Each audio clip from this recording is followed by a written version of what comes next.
नमस्कार, जय जोहार। क्या आप भी गवर्नमेंट एग्जाम्स की तैयारी करना चाहते हैं? क्या आप भी मेमोरी टेक्निक्स और ट्रिक्स के जरिए बहुत ही कम समय में स्मार्ट स्टडी करना चाहते हैं? क्या आप चाहते हैं कि सीजी व्यापम टॉपर आपको पढ़ाए? तो डाउनलोड करिए योगेंद्र साहू क्लासेस ऐप। यहाँ 10 से अधिक गवर्नमेंट एग्जाम्स क्रैक करने वाले और सीजी व्यापम टॉप करने वाले योगेंद्र सर सीजीपीएससी और सीजी व्यापम के अंतर्गत होने वाले सभी एग्जाम्स की तैयारी कराएं। तो डाउनलोड करिए Yogendra Sahu classes app to be the best, learn from the best.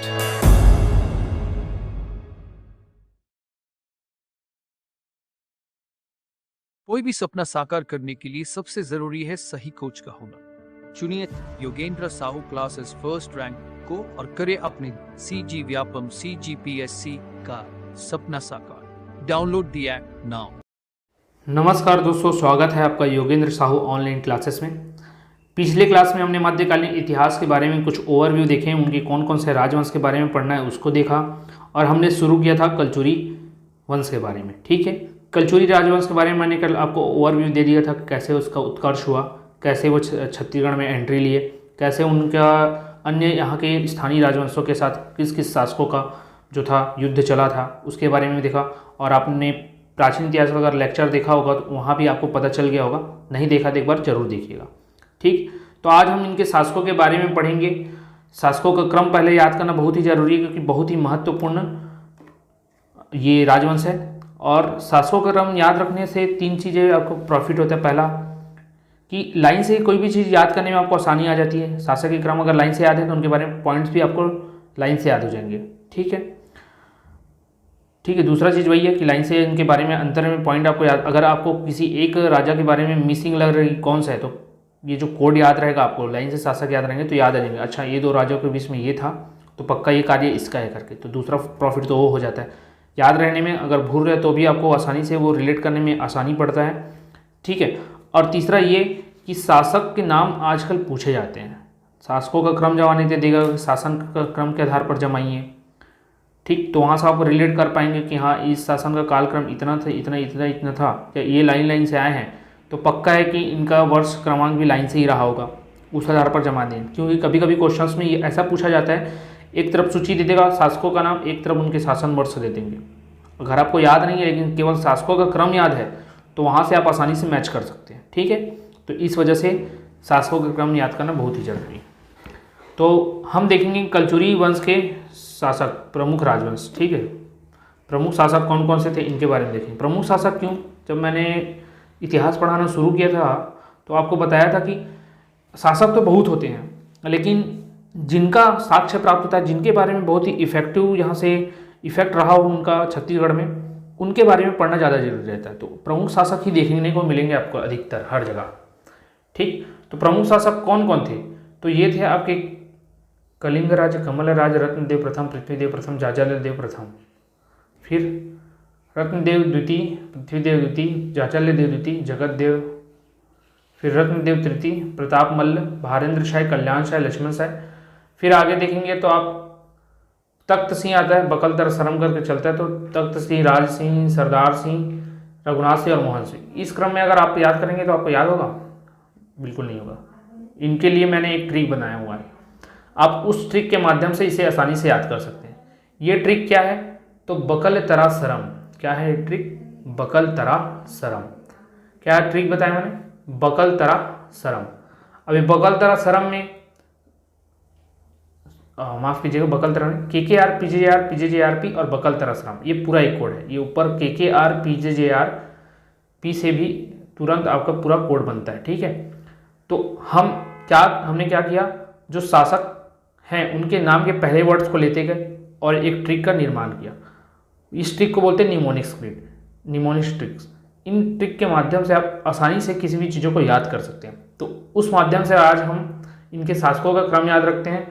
तो ये है KKR, PJR, PJJRP, बकल तरा सरम। ठीक है, KKR, PJR, PJJRP, बकल तरा सरम। तो एक केस है आपका कलिंग राज, फिर कैसे आएगा कमल राज। तो इनको टुकड़ों में तोड़ते हैं आप, KKR, फिर देखेंगे PJR, फिर PJJRP। इस क्रम में हम देखते हैं। तो पहला है कलिंग राज, फिर आता है कमल राज, फिर आता है रत्नदेव प्रथम। तो केकेआर एक टीम है, तो केकेआर टीम तो हमने देख लिया कि कलिंगराज, कमलराज, रत्नदेव प्रथम। केकेआर टीम से हमने याद कर लिया कलिंगराज, कमलराज, रत्नदेव प्रथम, ठीक, ये केकेआर हुआ। फिर पीजेआर किया, पीजेआर से 3 और अन्य शासक याद किए। पीजेआर से पृथ्वीदेव प्रथम, जाजाल्यदेव प्रथम, रत्नदेव द्वितीय। क्या? पृथ्वीदेव प्रथम, जाजाल्यदेव प्रथम, फिर रत्नदेव द्वितीय। पीजेजेआर हो गया, पीजेआर हो गया। फिर पीजेजेआरपी, पीजेजेआरपी हम पढ़ेंगे यहाँ से, पीजेजेआरपी। तो पी से आएगा अपना, सॉरी वो तो आर था, पी से आएगा आपका पृथ्वीदेव द्वितीय, रत्नदेव द्वितीय के बाद पृथ्वीदेव द्वितीय, फिर आएगा जाजल्यदेव द्वितीय। इस जाजल्यदेव द्वितीय के बाद आएगा आपका जगतदेव, पीजेजे आया ना, पीजेजे, फिर आरपी, पृथ्वीदेव, जाजल्यदेव द्वितीय, जगतदेव, यहाँ जाजल्यदेव तृतीय नहीं लेना, जगतदेव है, फिर रत्नदेव तृतीय आएगा, फिर प्रतापमल्ल।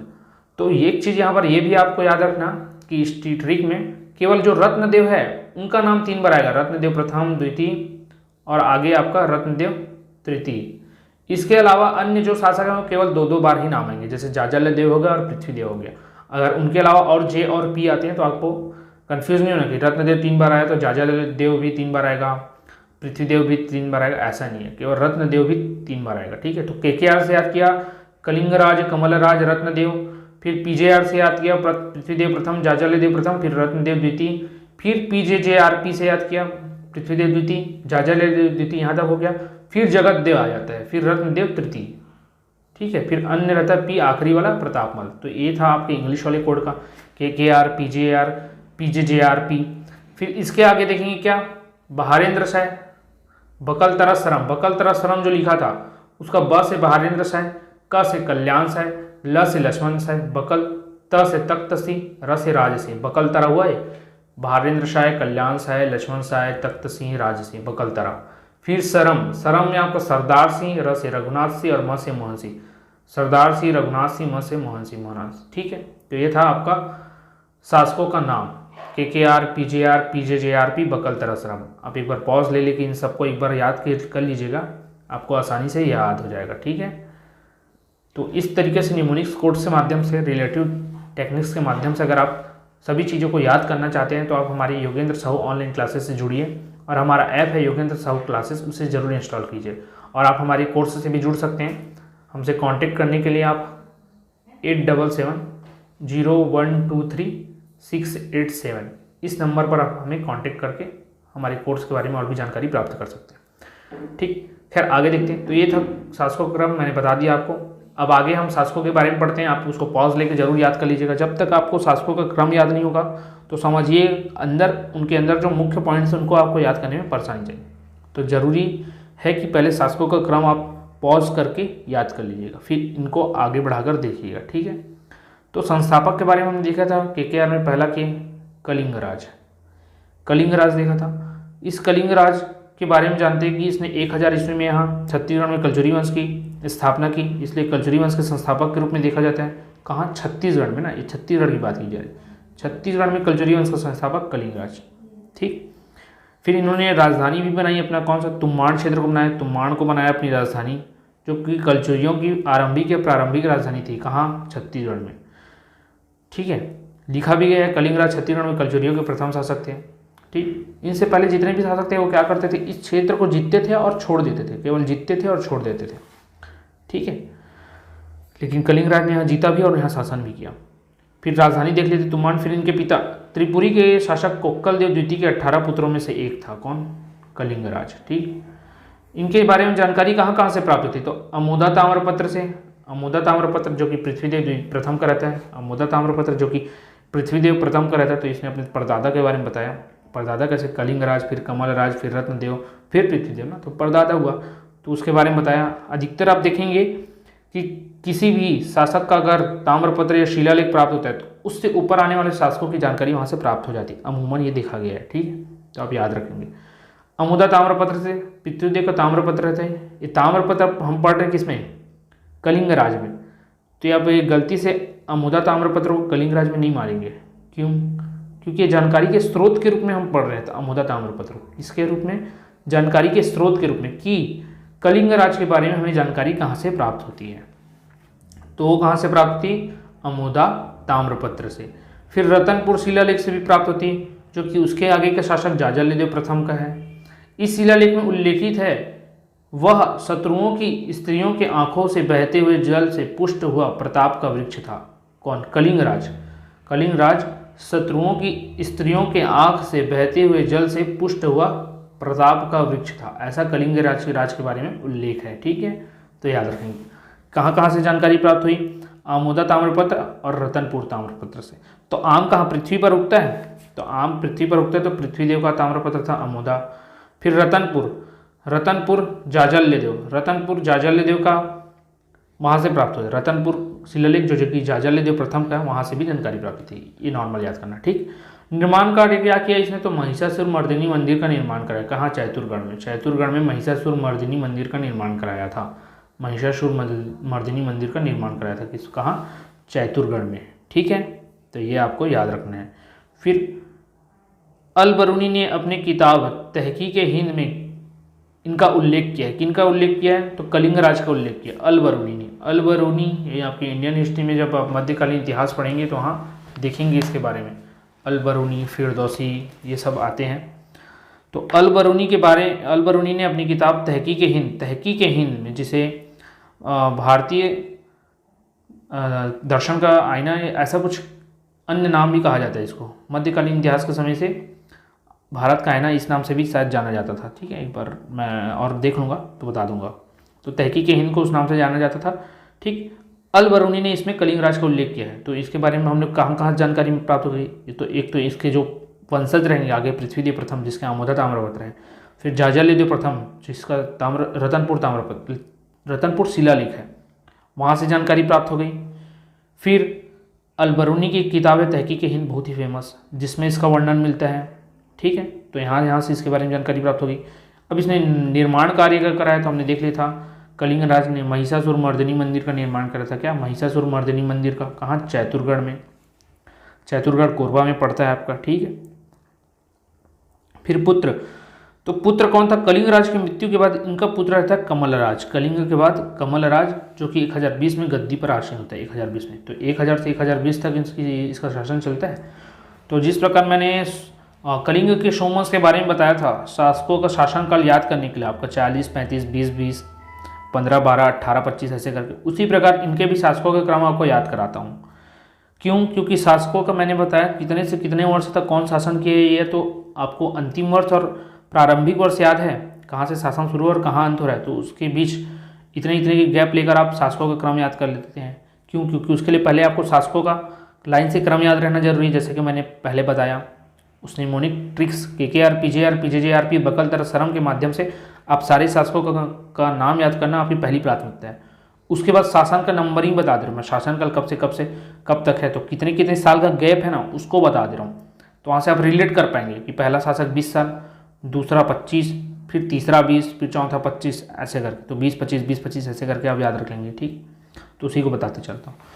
तो जो पहला है कलिंगराज, वो रहता है 20 साल। कलिंगराज रहेगा आपका 20 साल। फिर कमलराज आएगा, वो रहेगा 25 साल। फिर KKR आएगा, रत्नदेव, वो रहेगा 20 साल। ठीक है, रत्नदेव आया। फिर उसके आगे आता है आपका पृथ्वीदेव, उसके आगे आपका आता है पृथ्वीदेव रहेगा फिर 25 साल। तो 20-25, 20-25 इस क्रम में हुआ, 20-25, 20-25।